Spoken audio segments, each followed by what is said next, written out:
Hey friends, welcome back. So Elon Musk says he can trim 2 trillion from the budget, basically saying, "Hey everyone, I'm going to save the world, I'm going to save the government, I'm going to make everything awesome. Please believe in me. Let's get the government off your back and let's cut that money." Have a listen. How much do you think we can rip out of this wasted $6.5 trillion Harris-Biden budget? Well, I think we can do at least 2 trillion. Yeah! Yes. 2 trillion. I mean, at the end of the day, you're being taxed. You're being taxed.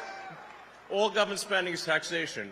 So whether it's direct taxation or all government spending, it either becomes inflation or it's direct taxation. Your money is being wasted, and the Department of Government Efficiency is going to fix that.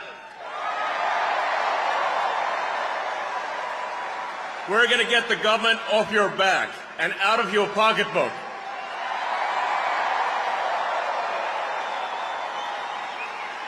And America's just not just going to be great. America is going to reach heights that it has never seen before.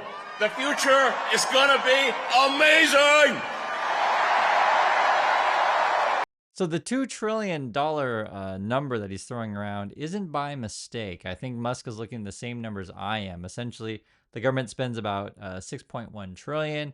Revenues, right? Money coming in, taxes, etc., is about 4.4 trillion. So we're deficit spending, and either under Harris or Trump will continue deficit spending. The debt will go up. The debt will go up more under Trump, maybe by double. However, this is one of the things that is difficult, is that there's a lot of popular programs that people rely on. Essentially what it is we have a large elderly population, right?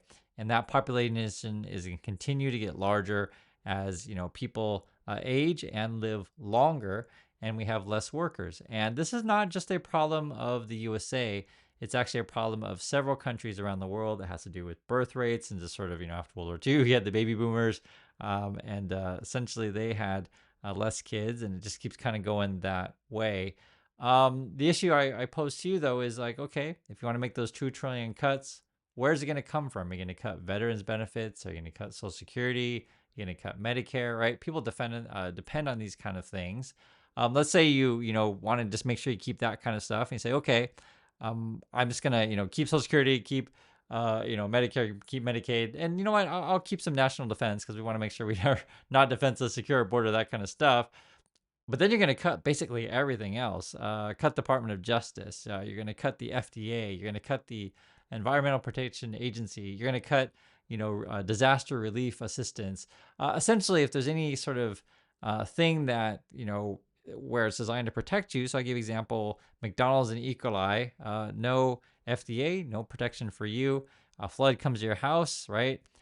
Everything's wiped out. No one come and rescue you. Essentially, you're on your own. We'll just go to the bare necessities. But I think that's what Musk wants. Kind of sending us into that Mad Max sort of world.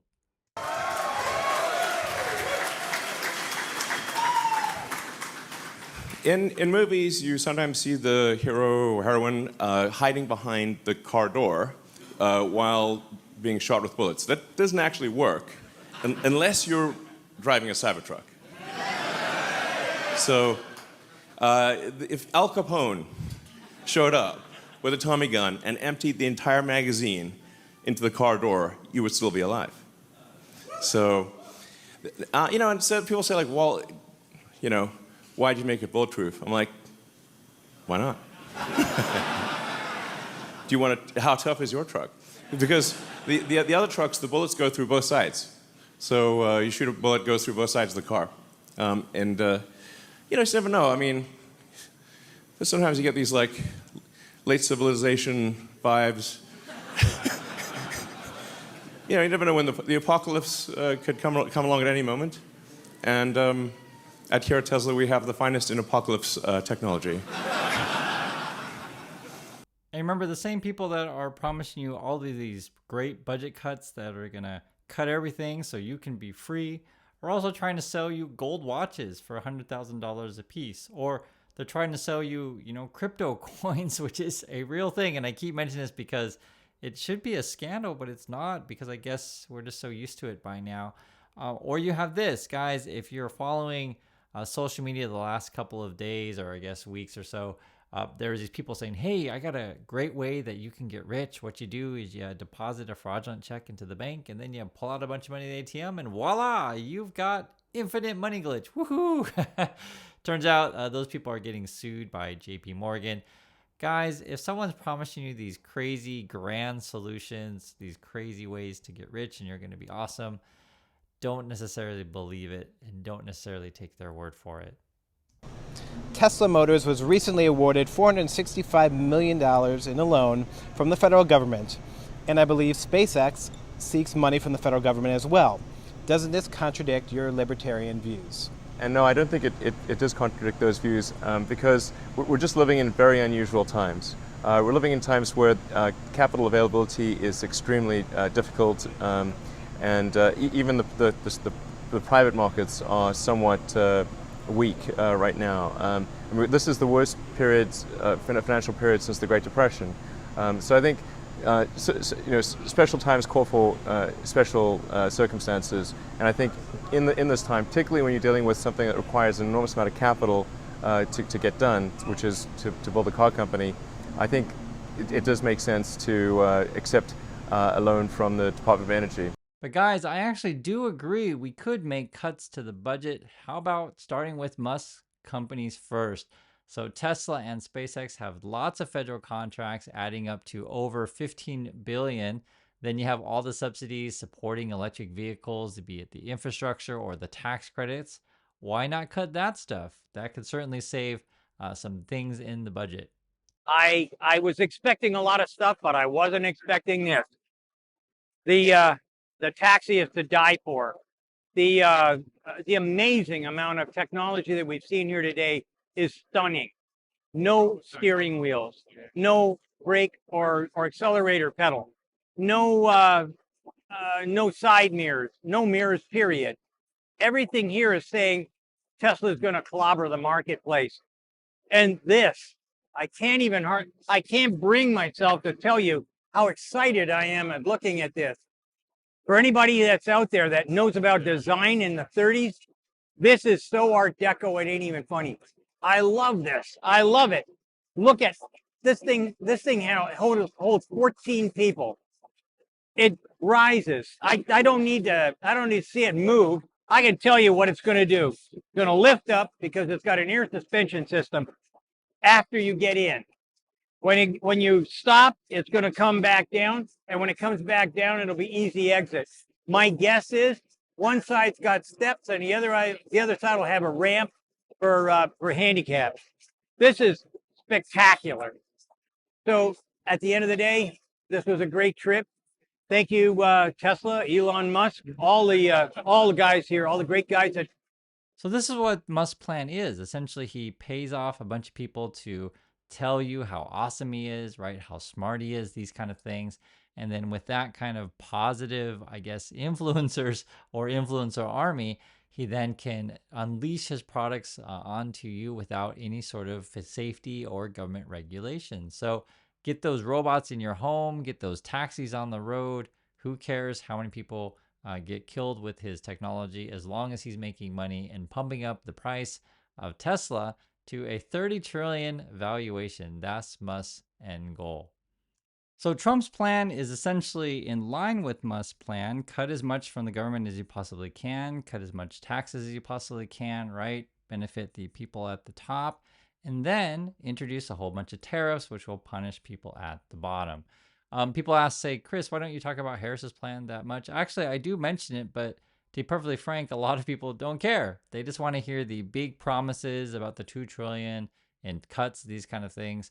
I'll show you this though, and I think it matters. I think it's obvious to me, but I'm curious if it's obvious to you.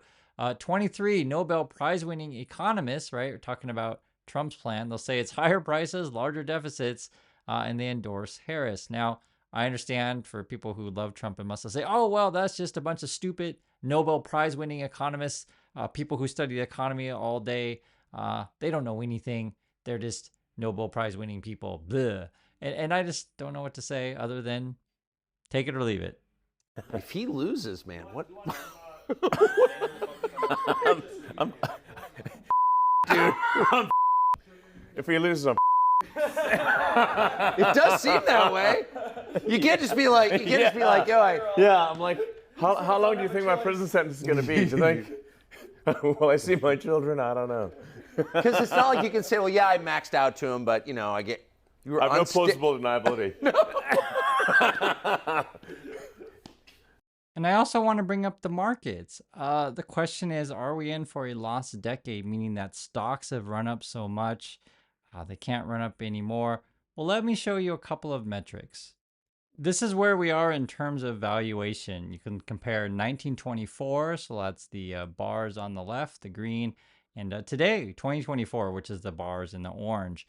Essentially, if you look at any measure of the stock market, we appear to be grossly overvalued, be it P ratio, CAPE ratio, Q ratio, or a Buffett ratio. Basically, all of these things say, hey, what's the price of stocks compared to assets that a company has? Or, hey, what's the price of stocks compared to GDP? Or, hey, what's the price of stocks compared to how much a company earns? Any one of these measures basically tell you the market is overvalued.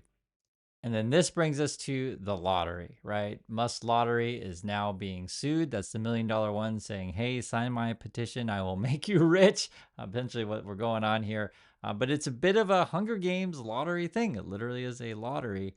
And this to me essentially represents the world that we live in, that people feel so desperate that they have to look to a savior to offer big promises, be it lottery or otherwise. And my advice to you guys is take care of yourself, be financially responsible, fiscally responsible, and don't depend on these kind of savior figures to come save you. They're not in it for you, they're in it for themselves. Thank you for your time, everyone. Please share your thoughts, and I'll catch you next video.